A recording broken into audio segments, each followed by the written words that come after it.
तो यार पिछली वन पंच मैन वीडियो पे तगड़ा रेस्पॉन्स दिखाने के लिए थैंक यू। और आज की वीडियो में हम कवर करने वाले हैं कि कैसे सैटामा के साथ हुई तात्सुमाकी की फाइट के बाद सैटामा की रियल पावर, उसका रियल पोटेंशियल लोगों के बीच फैलने लगता है बाय वर्ड ऑफ माउथ। और साथ ही साथ हम ये भी देखेंगे कि कैसे जेनोस और सैटामा का रीमैच होता है और जेनोस सैटामा की स्ट्रेंथ की बराबरी कर देता है जो कि सैटामा ने पिछले मैच में उसको शो की थी। So if you are interested keep watching.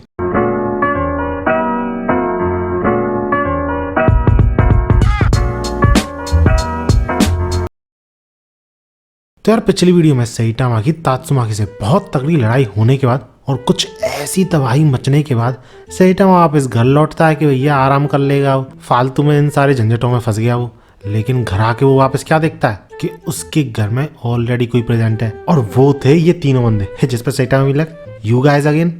तुम्हें सच में मैनर्स नहीं है? एटलीस्ट घर के अंदर पूछ के तो आओ। जिसपे ये बंदा जो कि फुल एटीट्यूड में था कुछ टाइम पहले सैटामा के सामने अपनी टोपी उतारता है, चश्मा उतारता है और सैटामा को यूं समझ लो मक्खन लगाने लग जाता है कि तुम्हें कपड़े चाहिए या फिर जूते चाहिए। मेरे पास काफी सारे पुराने कपड़े जूते हैं, अगर तुम्हें चाहिए तो मैं ला सकता हूँ। और हाँ, एक रेस्टोरेंट काफी अच्छा खुला है, तुम चाहो तो कुछ टाइम बाद हम दोनों एक साथ जा सकते हैं वहाँ पे। जिसपे सैटामा सोच रहा होता है ये पलट कैसे गया इतना, it's kind of creep. In fact उसके खुद के दोस्तों को समझ में नहीं आ रहा होता है कि आखिर ये कर क्या रहा है। और इसी के साथ वो चले जाते हैं और जब बाहर आके उसके दोस्त उससे पूछते हैं कि भैया क्या हो गया, तेरे सर्वर पे चोट लग गई है क्या उस कार एक्सीडेंट की वजह से? तो इसके रिप्लाई में ये बंदा बोलता है I saw something from hospital, मैंने उसे फाइट करते हुए देखा। और जिस तरीके से ये बंदा यानी सैटामा फाइट कर रहा था ये अलग ही दुनिया का लग रहा था। अब तुम्हें तो पता ही है पहले तो ये बंदा फाइट करने की सोच रहा था सैटामा से, लेकिन अब वो ये बोलता अपने दोस्तों से कि अगर हम तीनों मिलके भी अगर सैटामा के साथ फाइट करें ना तो 101% हार जाएंगे। इवन मुझे तो ये भी लगता है कि 10 सेकंड भी नहीं टिक पाएंगे। लेकिन ऑब्वियसली किसी को भी सैटामा की स्ट्रेंथ पे भरोसा होता नहीं, ऐसे ही उसके दोस्तों को भी नहीं हो रहा था। लेकिन वो ये बोलता है कि जो पहले जो अर्थक्वेक्स आ रहे थे ना वो नॉर्मल अर्थक्वेक्स नहीं थे, वो सारे सैटामा की फाइट से क्रिएट होने वाले इम्पैक्ट थे। इसलिए वो ये भी बोलता है कि सैटामा का ये जो डॉग है ना उसका हमें ख्याल रखना चाहिए और जो भी हो सके उन्हें सैटामा के लिए करना चाहिए और उसे अपनी साइड रखना चाहिए। इसके बाद सीन चेंज होता है और हमें दिखाई जाती है वही जगह जहाँ से कि ये सारा कांड शुरू हुआ था, यानी हीरो एसोसिएशन का ये जो कॉम्प्लेक्स है उसका बेस डीप डाउन में, जहाँ पर कि साइकोस को रखा गया था, जहाँ पर कि ये जो ए क्लास हीरोज हैं वो इसी शौक में होते हैं कि आखिर किसने किया है ऐसा हाल, वो भी डीमन लेवल मॉन्स्टर्स का। लेकिन वहीं पे प्रेजेंट फुबुकी ग्रुप के कुछ मेंबर्स ये बोलते हैं कि नहीं नहीं नहीं नहीं, हम कह तो रहे हैं ये सब कारनामा सिर्फ एक बंदे ए क्लास हीरो ने किया। एंड ऑब्वियसली हर किसी की तरह फिर से इस बात पे किसी को विश्वास नहीं होता क्योंकि यार इतने सारे डीमन लेवल मॉन्स्टर्स थे। और बात करें सिर्फ अगर एक ए क्लास हीरो की तो वो कभी भी एक डीमन लेवल मॉन्स्टर को हरा ही नहीं सकता। यहाँ पे तो फिर भी इतने सारे थे और तभी वहाँ पे प्रेसिडेंट जितने भी लोग थे उन सबके बीच कुछ बातें होती है जो कि बेमतलब की हैं। लेकिन तभी वहाँ पे फुबुकी आके इस बंदे से बात करती है और इन्हीं बातों में फुबुकी इस बंदे का काला चिट्टा खोल के पटक देती है कि कैसे ये सीक्रेटली सारे मॉन्स्टर्स को जिंदा रख रहा था सो डैट वो बड़ी ऑर्गेनाइजेशन को बेच सके बहुत सारे पैसों के बदले। ऑब्वियसली ये सारी चीजें वो छुपके कर रहा था। अब तुम सोच रहे हो फुबुकी को कैसे पता चला ये? तो यार उसका फुबुकी ग्रुप इतना भी बुरा नहीं है। बंदी के पास एक हैकर था जो कि आसानी से हीरो एसोसिएशन का सिस्टम हैक करके सारी इंफॉर्मेशन निकाल लेता है। लेकिन फुबुकी ये सारी पोल खोलती नहीं है, इसके बदले में एक डील करने की बोलती है कि सारे जो कैमरास यहाँ पे प्रेजेंट है उन सब की रिकॉर्डिंग डिलीट कर दी जाए और किसी को भी ना बताया जाए कि उसकी बहन ने ये तबाही मचाई है। उल्टा ये शो करा जाए कि तात्सुमाकी ने उन मॉन्स्टर्स को ठिकाने लगाया है जो कि अपने कंटेमिनेंट सेल से अचानक से बाहर निकले आए थे समाओ। और ऐसा करके फुबुकी एक तो साइकोस को बाहर निकाल लेती है और अपनी सिस्टर पे पेनल्टी लगने से बचा लेती है क्योंकि भैया सुननी तो पड़ेगी ना हायर अप्स की तात्सुमाकी को अगर ऐसा हुआ होगा तो, अगर उन्हें पता चलेगा कि तात्सुमाकी ने गुस्से में आके ये सब किया है। और इसी के साथ ये बात यहीं कहीं दबा दी जाती है और उन मॉन्स्टर्स के जितने भी पार्ट्स पड़े हुए थे, चीतड़े हुए थे ना उनके, उन सबको बिखेर दिया जाता है उस कॉम्प्लेक्स के अराउंड सो डैट ये स्टोरी और भी रियल लगे। क्योंकि तात्सुमाकी की फाइट बाहर भी तो हुई थी ना। अब क्योंकि ये सारी चीजें न्यूज में आती है तो सैटामा घर पे बैठ के ये सारी चीजें देख रहा होता और उसका रिएक्शन कुछ ऐसा होता है क्योंकि भैया वही था जिसने कि सारे मॉन्स्टर्स को मारा था और वही था जिसने कि तात्सुमाकी को रोक कर ये जो डैमेज हुआ है ना इसे कम से कम रखा था, नहीं तो और भी ज्यादा डैमेज होता। लेकिन क्रेडिट सारा जाता है तात्सुमाकी को जिसने कि ये सारी तबाही मचाई है। जो सुन के जेनोस हमेशा की तरह भैया कंप्लीट करने की बोलता है, लेकिन जब सैटामा ये सुनता है कि ये सारी तबाही मचने की वजह से काफी सारा नुकसान हुआ है, बिलियंस ऑफ येन्स का नुकसान हुआ है, तो तभी सैटामा रोक देता है जेनोस को ये बोलते हुए कि कोई बात नहीं, तात्सुमाकी को क्रेडिट ले जाने दो, उसको भी थोड़ा लाइमलाइट में आने दो। अब ये बात सुन के जेनोस काफी ज्यादा इंप्रेस भैया अपने सेंस से और नोट्स में लिखने लग जाता है ये सारी चीजें। इसके बाद सीन चेंज होता है और हमें दिखाया जाता है चाइल्ड एम्परर, जैसे दाल में कुछ काला लग रहा होता है, यानी ये जो प्लान किया है ना, ये कवर अप किया है, इस पर थोड़ा शक हो रहा होता है। इसलिए वो हीरो एसोसिएशन के डेटाबेस में झांक के देखता है, वही हैकिंग के थ्रू, और उसे रिवील होते हैं इस कवर अप के साथ साथ और भी कई सारे राज हीरो एसोसिएशन के। सही में यार क्या ही सिस्टम है हीरो एसोसिएशन के, चलता फिरता आदमी हैक कर ले रहा है। इसके बाद फिर से सीन चेंज होता है और हमें तात्सुमाकी दिखाई जाती है, जिसको कि कमर्शियल के लिए फोन आया होता है कि तुम्हें कमर्शियल में हीरोज को मोटिवेट करना पड़ेगा हीरो एसोसिएशन ज्वाइन करने के लिए, जिस पे तात्सुमाकी ऑब्वियसली मना करने वाली थी।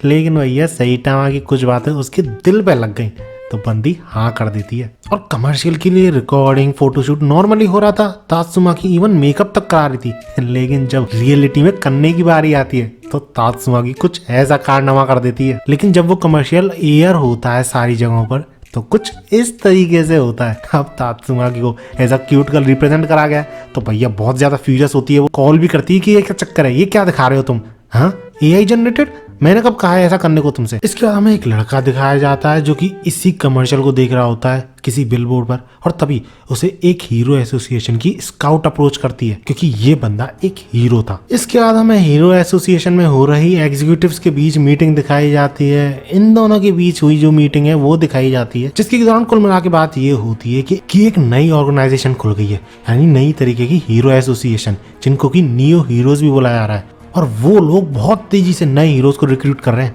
और इसी वजह से हीरो एसोसिएशन वाले बड़ी टेंशन में हैं कि उनके जो न्यू रिक्रूट्स का नंबर है वो धीरे धीरे गिरता जा रहा है। और ये जो हीरो था ना जिसको कि स्काउट करने आई थी ये बंदी, ये भी उसी ऑर्गेनाइजेशन में जाने वाला है, यानी नियो हीरोज ज्वाइन करने वाला है। और इस सब के पीछे ये बंदा बोलता है कि हीरो एसोसिएशन के ही करतूत है, जिस तरीके से वो काम करते हैं, जिस तरीके से वो हीरोज के साथ बिहेव करते हैं। क्योंकि याद है ना उस कॉम्प्लेक्स में ए क्लास हीरोज को एज अ सिक्योरिटी गार्ड रखा जा रहा है, अमीर लोगों को बचाने के लिए, उनकी सिक्योरिटी इंश्योर करने के लिए। एंड एट द एंड ये बंदा इस स्काउट से ये तक बोल देता है कि तुम्हें नई जॉब ढूंढना शुरू कर देना चाहिए क्योंकि हीरो एसोसिएशन ज्यादा दिन नहीं टिकने वाली। और तभी इसके बाद हमें दिखाया था छोटा सा पैनल जिसमें कि सैटामा तात्सुमाकी के उस कमर्शियल पे रिएक्ट कर रहा होता कुछ इस तरीके से। इसके बाद हम देखते हैं फ्लैश को, जो कि अभी भी मॉन्स्टर्स के पीछे पड़ा होता है, जो कि मॉन्स्टर एसोसिएशन के बचे हुए मॉन्स्टर्स हैं उनके पीछे पड़ा होता है, जिनसे कि 2 सवाल पूछ रहा होता है वो। सबसे पहला, क्या वो गॉड को जानते हैं, और दूसरा, क्या वो मॉन्स्टर एसोसिएशन में जो मॉन्स्टर्स बचे हुए हैं उनका पता जानते हैं, इंक्लूडिंग मनाको। लेकिन इस सब के बावजूद उसे कोई भी लीड नहीं मिल रही होती क्योंकि भैया मॉन्स्टर ठहरे मॉन्स्टर, उन्हें दूसरे मॉन्स्टर से क्या ही मतलब। इसके बाद हमें फ्लैश की थिंकिंग दिखाई जाती है कि क्यों वो मनाको के पीछे पड़ा हुआ है, क्योंकि मनाको भी उनमें से था जिसका कि डायरेक्ट कांटेक्ट था गॉड के साथ उसी टाइम जब वो उसके साथ और सैटामा के साथ था। तो इसलिए वो जल्दी से जल्दी उसे ढूंढना चाहता था क्योंकि अगर किसी और हीरो के हाथ में वो लग गया तो वो हीरो वहीं मार देगा उसे। और भैया कमजोर तो इतना है ही, कोई भी छोटा मोटा हीरो भी उसे मार सकता है, तो ये रिस्क और भी ज्यादा बढ़ जाता है। लेकिन इतना ढूंढने के बावजूद क्योंकि मनाको उसे नहीं मिल रहा था तो वो ये सोच रहा होता है कि क्या उसे सैटामा की हेल्प लेनी चाहिए, क्योंकि कुछ भी सही, सारी थिंग असाइड, सैटामा को फ्लैश काफी ज्यादा टैलेंटेड मानता था और इसकी नजर में अगर सैटामा को कोई मेंटर बढ़िया सा मिल जाए तो काफी काम आ सकता है सैटामा। इसके बाद हम देखते हैं टैंक टॉप मास्टर को, जो कि वापस अपनी पुरानी फॉर्म में आ चुका होता है क्योंकि तात्सुमाकी की रिपेयर करने के बाद, यानी इसे ठीक करने के बाद ये कुछ ऐसा दिख रहा था ना, जस्ट लाइक बूंदी का लड्डू। इसके बाद हमें रिवील कराया जाता है कि टैंक टॉप ग्रुप में काफी सारे लोग थे, लेकिन मॉन्स्टर एसोसिएशन वाला जो इंसिडेंट हुआ है अभी उससे डर के काफी सारे लोगों ने टैंक टॉप ग्रुप तो छोड़ो, हीरो बनना, हीरो वर्क करना ही छोड़ दिया है। लेकिन ऐसी भी कोई दिक्कत नहीं थी क्योंकि टैंक टॉप मास्टर ने जिस तरीके से फाइट की थी मॉन्स्टर्स के अगेंस्ट में, वो भी ड्रैगन लेवल कार्ड्रेस के अगेंस्ट में, उससे काफी सारे लोग इंप्रेस हो गए थे। इसलिए और नए लोग यानी नए हीरोज टैंक टॉप स्टाइल अपनाना चाहते थे जिसका की मीनिंग आज तक किसी को भी समझ में नहीं आया, सिर्फ टैंक टॉप मास्टर को छोड़ के। यहाँ तक कि भैया मुझे भी समझ में नहीं आया, बस इतना पता चला है मुझे कि ये टैंक टॉप जो है वो अपनी बनियान को बोलते हैं। इसके बाद सीन चेंज होता है एंड गेस व्हाट, हमें कौन दिखाया जाता है, फीनिक्स मैन, जो कि फिलहाल में चिकन मैन बना हुआ है और रोजाना की जिंदगी जी रहा है नॉर्मल इंसान की तरह। और इसी दौरान उससे मिलने आता है चाइल्ड एम्परर, क्योंकि फीनिक्स मैन ही था जिसके के थ्रू चाइल्ड एम्परर को पहली बार हीरो एसोसिएशन के कारनामों के बारे में पता चला था, क्योंकि फीनिक्स मैन ने अपनी फाइट के दौरान शो किया था चाइल्ड एम्परर को कि क्या क्या काले सच छुपा रखे हैं हीरो एसोसिएशन ने सारे हीरोज से। अब उस दौरान तो चार्ल्स एम्बर को विश्वास नहीं हुआ था, लेकिन क्योंकि अभी मैंने बताया ना वीडियो की शुरुआत में, उसने हीरो एसोसिएशन के कुछ काले सच देख लिए थे, तो चार्ल्स एम्बर रियलाइज कर चुका होता है कि फीनिक्स मैन, जो कि फिलहाल में अभी चिकन मैन है, वो सही था। जिस वजह से बाकी की सारी बातें वो उस चिकन मैन यानी फीनिक्स मैन से सुनना आया होता है कि क्या क्या जानता है वो, और उसे वो सब कैसे पता चला। इसके बाद फिर सीन चेंज होता है और हमें दिखाया जाता है डार्क शाइन, जो कि अभी भी मॉन्स्टर एसोसिएशन इंसिडेंट के दौरान जो भी कुछ उसके साथ हुआ उससे उभर नहीं पाया है। क्योंकि जब वॉमिटिंग फरर अगली उस पर अटैक करता है तो काफी गहरा जख्म छोड़ जाता है उसके शरीर पर। अरे वही निशान जो कि इसकी छाती और हाथ पर लगे थे, मैंने अपनी सीरीज के दौरान तुम्हें एक्सप्लेन कर रखा है। और तुम्हें तो पता ही है, डार्क शाइन के नाम में ही शाइन है, तो उसके शरीर पर शाइन नहीं होगी तो बंदा बिल्कुल मोटिवेट फील नहीं करेगा। और ऐसा ही हो रहा होता है, बंदे को एक्सरसाइज करने तक का मन नहीं कर रहा होता है। वही बंदा जो कि हर समय किसी ना किसी तरीके की एक्सरसाइज कर रहा होता है अपनी बॉडी के शाइन को और भी ज्यादा इंप्रूव करने के लिए। और डार्क शाइन को ऐसी हालत में देख के ये बंदी काफी ज्यादा निराश हो जाती है। इसके बाद फिर सीन चेंज होता है और हमें दिखाया जाता है कई सारे मॉन्स्टर्स जिनका की डिजास्टर लेवल टाइगर था, अटैक कर रहे होते हैं सिविलियंस पर, जिनको की टैकल करने के लिए वहां पे कुछ हीरोज पहुंच जाते हैं। ऑब्वियसली कमजोर हीरो थे, लेकिन स्टिल एटलीस्ट इन सबको रोक तो पा रहे थे। लेकिन तभी जब वहां पे टैंक टॉप मास्टर पहुंचता है तो बाजी हीरोज की तरफ पलटने लगती है, क्योंकि टैंक टॉप मास्टर अकेला नहीं था, उसके साथ प्रेजेंट थे टैंक टॉप ग्रुप के काफी सारे हीरोज। लेकिन तभी उन सबका सामना होता है उन सारे मॉन्स्टर्स के लीडर से, जिसका की डिजास्टर लेवल था ड्रैगन लेवल। और तुम्हें तो पता ही है, जब डिजास्टर लेवल ड्रैगन की बात आती है तो एस क्लास हीरोज भी हल्का पड़ने लग जाता है किसी भी मॉन्स्टर के सामने। और ऐसा ही दिख भी रहा होता है, टैंक टॉप मास्टर सारे हीरोज के साथ मिलके भी इस मॉन्स्टर का यानी उन सारे पेड़ों के लीडर का कुछ भी नहीं बिगाड़ पा रहे होते हैं। लेकिन तभी एक बहुत बड़ा धमाका होता है, और ये धमाका और किसी ने नहीं, जेनोस ने किया था। क्योंकि इस पॉइंट ऑफ टाइम पे आके जेनोस ड्रैगन लेवल मॉन्स्टर को खुल्लम खुल्ला चुनौती दे सकता था, इतना ज्यादा पावरफुल बन चुका था, इंप्रूव हो चुका था। इसके बाद बिना फाइट दिखाए सीन चेंज होता है और हमें दिखाया जाता है जेनोस सेइटामा से मिलता हुआ। जी हाँ, एग्जैक्टली जेनोस ने चुटकी बजाती उस मॉन्स्टर का खेल खत्म कर दिया, जिसपे टैंक टॉप मास्टर उसके सारे सबऑर्डिनेट्स फ्रस्ट्रेट फील कर रहे होते हैं कि यार फिर से एक तो साइकिक पावर उससे आगे है ही, इस बार मशीन पावर भी उससे आगे निकल गई। अब इफ यू डोंट नो, जेनोस को नहीं पता था कि सेइटामा यहाँ पर रहने लगा है, इसलिए वो सेइटामा से ये बोलता है कि अच्छा सेंसे तुम यहाँ पर रहने लगे हो। तो सेइटामा भी बोल देता है कि हाँ भैया, मेरा हाउस तो तुम्हें पता ही है क्या हालत हो चुकी है उसकी। जिसके बाद उस पूरे रूम को देख के जेनोस भी बोल पड़ता है एक आदर्श शिष्य की तरह कि मैं हीरो एसोसिएशन से बात करके थोड़ी बड़ी जगह दिलवा दूं आपको। तो इस पे सेइटामा बोलता है कि नहीं नहीं नहीं, मैंने स्पेसिफिकली ऐसी ही जगह के लिए उनसे डिमांड की थी, सबसे कम स्पेस वाली। जिस पे जब जेनोस ये बोलता है कि अच्छा अच्छा चलो ठीक है, मैं कल अपना सारा सामान यहाँ पर ले आता हूँ। जिस पे सेइटामा भी like wait wait wait wait wait wait wait, ये जगह पहले से भी काफी ज्यादा छोटी है, तुम्हें लगता है कि हम दोनों फिट हो पाएंगे इतनी सी जगह में, रह पाएंगे यहाँ पे आराम से? मतलब समझे तुम? सेइटामा ने कम स्पेस की डिमांड इसलिए की थी जिससे कि वो अकेला रह सके इस अपार्टमेंट में। लेकिन जेनोस ठहरा, जेनोस वो यूं बोलता है सेइटामा से कि कोई दिक्कत नहीं है, मैं उस कॉर्नर में आराम से रह लूंगा, तो मुझे एक डेकोरेटिव सामान समझो जैसे कि पेड़ पौधा। जिसपे सेइटामा बोलता है नहीं नहीं नहीं, ये काफी ज्यादा स्कैरी है। जिसके बाद जेनोस बोलता है कि लेकिन मैं तो आपका शिष्य हूँ ना, मैं तो आपके साथ ही रहूंगा। जिस पे सेइटामा बोलता है कि भैया मेरी दिन भर की हरकतों से, चीजों से क्या मैं करता हूँ उससे तुम कुछ भी नहीं सीखने वाले। जिस पे जेनोस बोलता है दैट्स नॉट एंटायरली एक्यूरेट, और ऐसा कहते हुए वो अपने सारे नोट्स दिखा देता। भाई साहब, बंदे ने लाइन की लाइन लगा दी है। सेइटामा पूरे दिन में क्या करता है सब कुछ लिख डाला है, जो देख के सेइटामा भी फ्रीक आउट हो जाता है। लेकिन ये सारी बातें यहीं पे खत्म होती है, क्योंकि जेनोस बीच में ही बोल पड़ता है कि मैं आपसे दोबारा से एक प्रैक्टिस मैच करने की सोच रहा था, क्या आप तैयार हो? इस पे सेइटामा भी बोल देता है कि हाँ, मैं वैसे भी बाहर घूमने ही जाने वाला था, तो चलो कोई खुली और बढ़िया सी जगह ढूंढते हैं, वहां पे करते हैं। और इस तरह सेइटामा और जेनोस का रीमैच शुरू होता है। और सही में यार, ये चीज पर्सनली मेरे लिए तो काफी ज्यादा स्पेशल थी, क्योंकि मैंने वन पंच मैन शुरू ही किया था सेइटामा और जेनोस की फाइट देखकर, जो कि हुई थी ना सीजन फर्स्ट में, उसको देखकर ही शुरू किया था मैंने वन पंच मैन। और जब वो दोनों तैयार हो जाते तो जेनोस अपना इंजन यानी अपना कोर पावर अप करता है, जिससे सेइटामा इम्प्रेस तो छोड़ो, बंदा कुछ ऐसे रिएक्ट करता है। लेकिन जेनोस ऑलरेडी एक बहुत तगड़े पंच के साथ अपने आप को लॉन्च करता है सेइटामा पे। और जब वो सेइटामा को हिट करने ही वाला होता है तो तभी अचानक से वो रुक जाता है। जिस पे सेइटामा पूछता है उससे, क्या हुआ, अपना हिट लैंड करो, फाइट नहीं करनी है क्या तुम्हें, यहाँ पे और किस लिए आए हैं? तो इस पे जेनोस बोलता है कि नहीं नहीं, मेरा माइंड चेंज हो गया, और वैसे भी ऐसा करके एक ही चीज होगी, आपके कपड़े ही खराब होंगे। एंड यार व्हाट अ डिसअपॉइंटमेंट, ये फाइट यहीं पे खत्म हो जाती है और जेनोस बात करना शुरू करता है सेइटामा से। और इसके रिप्लाई में सेइटामा कैजुअली बोल देता है कि हाँ हाँ, थोड़े बहुत तो स्ट्रांग हो ही गए होगे वैसे मेरे ख्याल से। तुमने पार्ट्स भी तो अपने चेंज किए हैं ना, तो ऐसा होगा ही, तुम थोड़े बहुत स्ट्रांग तो हो गई। सही में सेटामा यार सिचुएशन देखता ही नहीं है, चाहे फिर वो जेनोस ही क्यों ना हो। जिसपे जेनोस सेटामा से फिर से बोलता है कि पता नहीं सिर्फ पार्ट्स चेंज करने से मैं स्ट्रांग रियलिटी में बनूंगा भी कि नहीं। और तब जाके सेटामा को समझ में आता है कि जेनोस थोड़ा बहुत डिप्रेस सा फील कर रहा है। जिसके बाद जाके वो सोचता है एज अ सेंसे उसे एनकरेज करना चाहिए जेनोस को अपनी बातों से।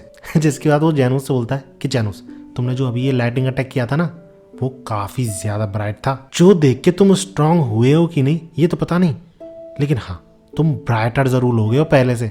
जिसपे जेनोस अंधेरे में, क्योंकि जब वो सेटामा पे अटैक कर रहा था तब उसने कुछ रियलाइज किया कि सेटामा उससे प्रोड्यूस हुई लाइट की वजह से सिर्फ अपनी आंखें बंद नहीं कर रहा था। इसलिए बंद नहीं कर रहा था क्योंकि वो लाइट काफी ज्यादा ब्राइट थी, बल्कि सेटामा की नजर में जेनोस की स्ट्रेंथ कुछ भी नहीं थी, इसलिए उसे चिंता नहीं थी। एंड डेट्स वाई उसे कोई फर्क ही नहीं पड़ता था कि जेनोस कौन सा अटैक कब करेगा। और हम सबको ऐसा लगता था ना कि जेनोस को समझ में क्यों नहीं आता है कि सेटामा उससे पीछा छुड़ाना चाहता है, लेकिन नहीं यार, जेनोस को समझ में आता था। इसलिए वो बोलता भी है कि सेटामा सेंसे कभी भी मुझे देख ही नहीं रहे थे, उन्हें फर्क ही नहीं पड़ता था कि मैं आसपास हूं कि नहीं, क्योंकि मैं स्टार्टिंग से ही उनके लिए कुछ था ही नहीं। और इसके बाद बंदा डिप्रेस फील करता ही जा रहा है, ये सोचते हुए कि 2 मंथ हो गए जब से मैं स्टूडेंट बनाऊं सेटामा सेंसे का, लेकिन स्टिल उनके पर्सपेक्टिव में मैं जरा सा भी स्ट्रांग नहीं बनाऊं, जरा सी भी ग्रोथ नहीं हुई है मेरी। लेकिन स्टिल पहले प्रैक्टिस मैच के बाद सेटामा के साथ उसे थोड़ा बहुत अंदाजा लग गया था कि वो सेटामा के लेवल के आसपास भी नहीं भटकता। जिसके बावजूद उसने पूरी कोशिश करी ग्रोथ करने की, लेकिन स्टिल अभी भी उसे ऐसा लग रहा है कि वो ग्रो हो ही नहीं पा रहा है इन कंपैरिजन टू सेटामा। और इसके बाद काफी सारी चीजें बताता है जेनोस सेटामा को कि कैसे एक नई हीरो ऑर्गेनाइजेशन एस्टेब्लिश होने वाली है नेम्ड एज नियो हीरोज, क्योंकि धीरे धीरे सारे लोगों का हीरो एसोसिएशन से विश्वास उठता जा रहा है because of his dark side, कि कैसे वो चीजों को हैंडल करती है, कैसे वो हीरोज को ट्रीट करती है, कैसे वो पैसों की लालच में आके अमीर और गरीब को बचाने के बीच भेदभाव करती है। और इसके अलावा भी काफी सारी चीजें जो कि वो कवर अप करने की कोशिश तो कर रहे हैं, लेकिन टाइम आते आते वो चीजें रिवील हो ही जाएंगी, जिसके बाद हीरो एसोसिएशन 101% डूबेगी। और ऊपर से जेनोस ने सुना है कि नियो हीरोज में काफी ज्यादा स्ट्रॉन्ग हीरोज हैं, जिनके के साथ अगर वो कम्पीट करेगा तो शायद वो और भी तेजी से ग्रो हो सकता है, और भी ज्यादा स्ट्रॉन्ग बनने की हिंट मिल सकती है उसे। इसके बाद बीच में ही सेटामा जेनोस से बोल पड़ता है कि जेनोस, तुमने तो किसी रिवेंज के लिए शुरू किया था ना ये सब स्ट्रॉन्ग बनना। जिसपे जेनोस हाँ में हाँ मिलाता है कि हाँ, रैम्पेजिंग साइबोर्ग के लिए शुरू किया था, उसे मुझे खत्म करना है, यही मेरा गोल है, क्योंकि उस बंदे ने 4 साल पहले मुझसे मेरा सब कुछ छीन लिया। तो ये सुन के सेटामा काफी जेन्युइन क्वेश्चन पूछता है कि rampaging cyborg, are you sure he is still alive? ऐसा भी तो हो सकता है किसी ने खत्म कर दिया उसे और तुम्हें पता न चला हो।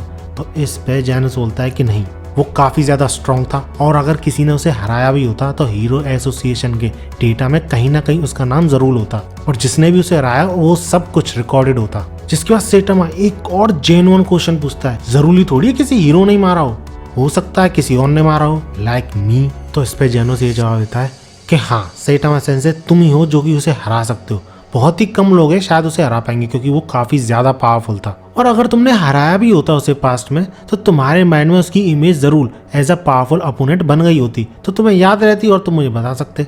जिस पे सेटामा कुछ बोलता तो नहीं है, सिर्फ सोचता है, really I don't know about that, क्योंकि जितने भी लोगों को या फिर मॉन्स्टर्स को उसने आज तक हराया है, बेरली किसी का नाम उसे याद है अभी तक। जिसके बाद सेटामा जेनोस से पूछता है, जेनोस तुम्हें क्या लगता है अभी तुम जैसे हो, जितने पावरफुल हो, इस कंडीशन में तुम उसे हरा सकते हो? तो इस पे जेनोस ये बोलता है, आई डोंट नो, लेकिन हाँ एक बात पक्की है, जब वो मेरे सामने आएगा यानी मेरा एनकाउंटर होगा उससे, I want to make sure I win, and that's why मैं ट्रांसफर होने की सोच रहा हूँ हीरो एसोसिएशन से नियो हीरोज में। इस पे सेटामा भी बोल देता है, I see, well good luck then. लेकिन भैया जेनोस सेटामा को पीछा इतना आसानी से नहीं छोड़ता। बंदा ये भी बोलता है कि सेंसे, वैसे भी फ्यूचर में हीरो एसोसिएशन खत्म होने वाला है, बंद होने वाला है, तो मैं सोच रहा था तुम भी ट्रांसफर हो जाओ मेरे साथ। जिस पे सेटामा थोड़ी देर तो चुप हो जाता है, लेकिन तुरंत ही बोल पड़ता है, I am not interested because it's too much effort. जो सुन के जेनोस भी ट्रांसफर होने से इनकार कर देता है। अब इसके बाद फ्यूचर में होता है कि नहीं वो तो अभी तक पता नहीं चला,